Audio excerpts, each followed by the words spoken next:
gente fazer uma revisão bibliográfica de duas maneiras.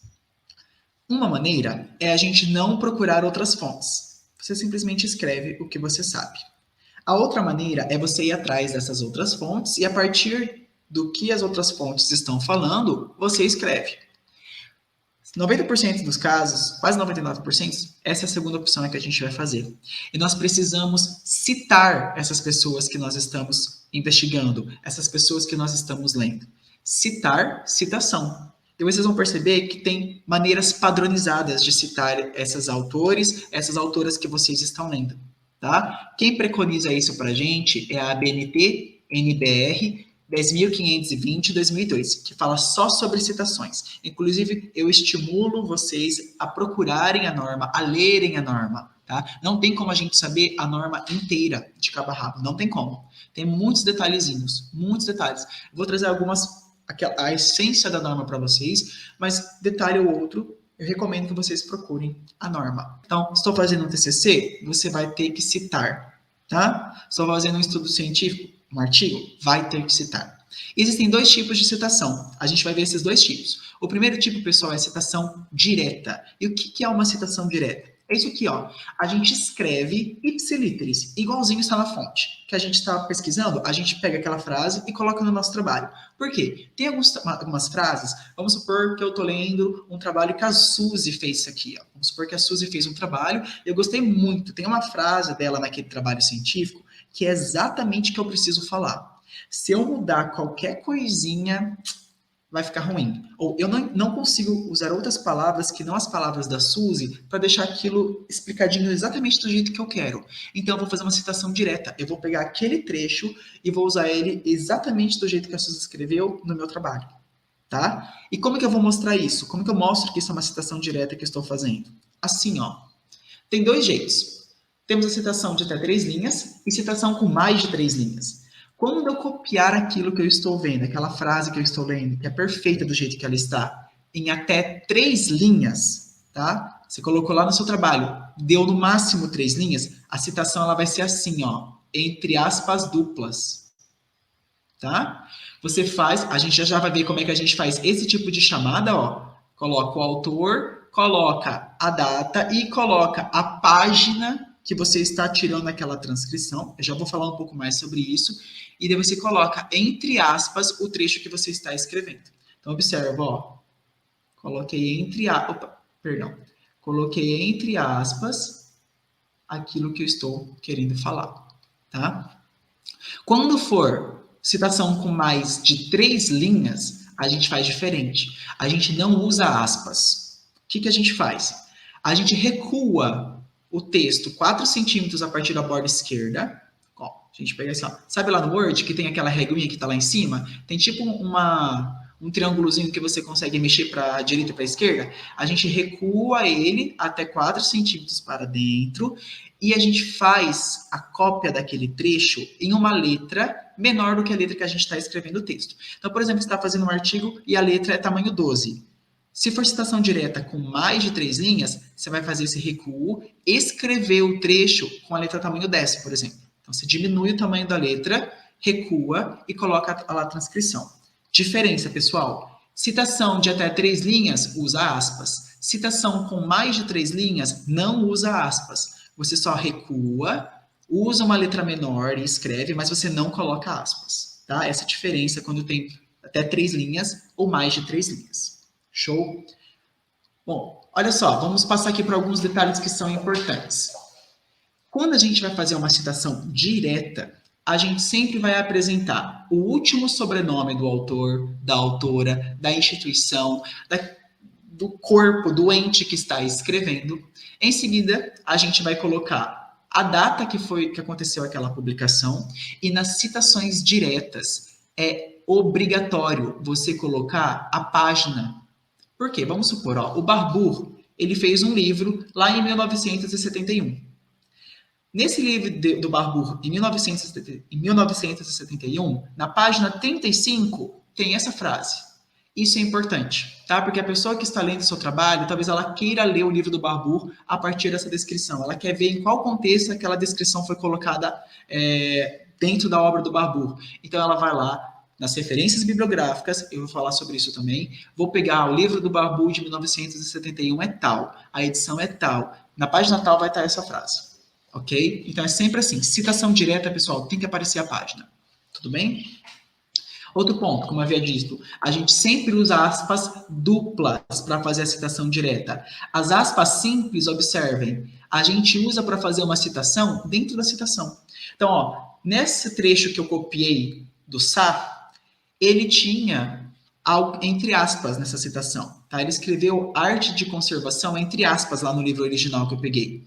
Como eu estou usando as aspas duplas para fazer essa transcrição do trecho, eu vou usar as aspas simples para falar, ó, nesse trecho o Sá colocou isso entre aspas. Tá? Então a gente sempre faz a citação dupla entre aspas e as aspas simples é citação de citação. Citação dentro ali da citação. Tá? Por fim, gente, vocês perceberam que tem bastante esse sinalzinho aqui, né? Ó, os colchetes, e dentro dos colchetes a gente tem as reticências. Para que serve isso? Para dizer que eu suprimi, que eu tirei parte daquela frase. Por quê? A frase que me interessava era essa aqui, ó, o estudo da morfologia dos terrenos ativos. Então, tem algumas palavras que estão aqui e algumas palavras que estão aqui que estão ocultas. Eu suprimi, eu não mostrei elas, tá? Para mostrar que eu retirei aquelas palavras, eu coloco os colchetes e as reticências dentro do colchete. Por isso que é importante e obrigatório eu sempre deixar a página, tá? Porque eu quero lá saber quais são essas palavras que esse autor tirou. Vamos lá dar uma olhada, entendeu? Então, por isso que é importante sempre colocar a página na citação direta, é obrigatório. Ainda, pessoal, eu gostaria de passar por alguns pontos da citação direta que muito provavelmente vocês vão se deparar. Observe que nesses dois exemplos, ó, esses dois primeiros exemplos, eu tenho um trecho que está em negrito. Ó. Tanto nesse trecho quanto nesse exemplo, ó, eu tenho algumas palavras que estão em negrito, beleza? E aqui, ó, vocês vão perceber que não tem nenhuma palavra em negrito, mas eu tenho essa expressão, tradução nossa. Vamos dar uma olhadinha nisso. Ó, tá vendo que quando você vai fazer uma transcrição e essa transcrição tem algo em negrito, tem duas possibilidades. Quando, por exemplo, eu estava lendo, ó, eu resolvi que essa frase do solto era muito importante para o meu trabalho. E dentro dessa frase, tem uma palavra que eu acho que é essencial destacar ela. Produção de degenerados. Tá? Então, eu achei que essa palavra dentro da citação que eu estou fazendo é muito importante. E eu grifo isso, eu coloco isso em negrito. Quando você está copiando um trecho e você coloca o negrito de uma parte que você acha muito importante, depois que você coloca a página, também tem que aparecer assim, ó, grifo nosso, tá? Isso significa que foi você que grifou aquela parte. Dentro da frase do solto, você achou aquela partezinha importante, negritou. Então você vai colocar, ó, grifo nosso. Nós que fizemos esse grifo, tá bom? Agora, pode ser que o trecho que você está copiando, então você está lendo lá o autor original, o trecho que você já está copiando, o próprio autor original já deixou em negrito uma parte. Quando é o autor original que está deixando em negrito aquela parte, você só está copiando para o seu trabalho, aí você coloca grifo do autor. Então, significa que, nesse caso aqui, ó, é o Cândido que deixou isso aqui em negrito. Nesse caso aqui, não foi o Souto que deixou em negrito, eu que coloquei em negrito. Tá bom? Então, essa é a diferença. Então, tem que aparecer grifo nosso ou grifo do autor, sempre depois da página. Tudo bem? Por fim, nesse ponto aqui, ó, isso aqui é muito interessante. Pode ser que você estava vendo um trecho em uma outra língua e você queira traduzir aquele trecho daquela língua para a nossa língua materna, o português. Então, nesse caso, ó, a gente estava lendo o Hanner, ele pode ser que ele estivesse em alemão ou em inglês, e eu traduzi para o português. Quando isso acontecer, depois que eu coloquei a página, eu ainda coloco, ó, tradução nossa. Significa que foi você que fez a tradução. Professor, por que se sou eu que estou escrevendo, eu tenho que pôr o nosso? Eu tenho que pôr o nossa, porque a norma manda assim. Tá? A norma não nos diz por que tem que ser essa palavrinha, mas a norma fala, ó, se você for lá na NBR 10.520 de 2002, vai aparecer lá, ó, tem que ser grifo nosso, você tem que pôr essa expressão, tem que ser tradução nossa, tá? Simplesmente para atender a norma. Existe um outro, isso, tudo que eu acabei de falar, pessoal, é citação direta, tá? Você está copiando aquele trecho que você acha importante para o seu trabalho. E quando não for uma citação direta? A gente tem uma outra oportunidade de referenciar os autores e as autoras que nós estamos lendo. É fazendo uma citação indireta. O que é fazer uma citação indireta, pessoal? É isso, ó. Você vai escrever o seu texto baseado no texto de outro autor, de outra autora, mas você não está pegando e copiando exatamente o que ele está falando. Você leu e você está escrevendo ali com as suas próprias palavras. Mas aquilo que você está escrevendo não é pensamento seu, é pensamento de outro autor, de outra autora. Isso é fazer uma citação indireta. E nós também precisamos referenciar.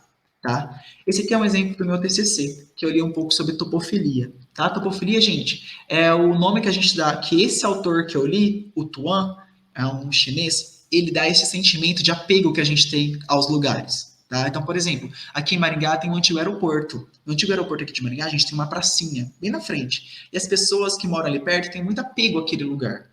Esse sentimento de apego àquele lugar a gente chama de topofilia. Tá? Topo, lugar, filia, sentimento. E quem criou esse conceito foi o Tuan. É um chinês, tá? O Xin Yunfuan, Tuan, que eu li para o meu TCC. Então, por exemplo, eu queria falar o que o Tuan estava falando, mas com as minhas próprias palavras. Fiz uma citação indireta. Beleza? E, ó, prestem atenção. Quando for citação indireta, eu não sou obrigada a pôr a página. Eu não preciso pôr. De novo, quando for citação direta, eu preciso, sou obrigado pela norma a colocar a página que eu estou tirando aquela citação. Quando a citação é indireta, é opcional. Eu escolho ou não colocar. A dica que eu dou para você é, se na citação, até mesmo na citação indireta, você resolveu colocar a página, todas as vezes que você fizer a citação indireta, você tem que pôr também. Eu não aconselho vocês a ficarem variando, tá? Ah, você decidiu que para citações indiretas você não vai colocar a página, só o ano. O ano é obrigatório, tá? Só coloquei o ano, não vou pôr a página. Ok, mantenha-se assim durante todo o seu trabalho, tá bom? Ah, mais uma vez, ó, coloquei aqui mais uma vez em negrito que eu acabei de falar, tá? É opcional a gente colocar o ano, a página depois do ano, mas mantenham-se fiéis à decisão aí que vocês tomarem, tá bom? Agora, vamos ver uma... Vocês perceberam? Ó, dá uma olhadinha nisso aqui. Tá vendo que nesse caso aqui, eu escrevi o nome do autor dentro do texto. Tá? Então, ele apareceu de uma maneira diferente desse aqui, ó, que coloquei o nome do autor no final do meu texto. Tá vendo que aqui, ó, o Tuan tá para fora do parênteses e só essa primeira letra tá maiúscula. Aqui o Tuan está dentro do parênteses e todas as letras estão maiúsculas. Gente, Tuan é o último sobrenome, tá bom? Eu vou mostrar para vocês como é que a gente faz isso. Em quais casos eu faço isso, em quais casos eu faço isso aqui. Tá bom?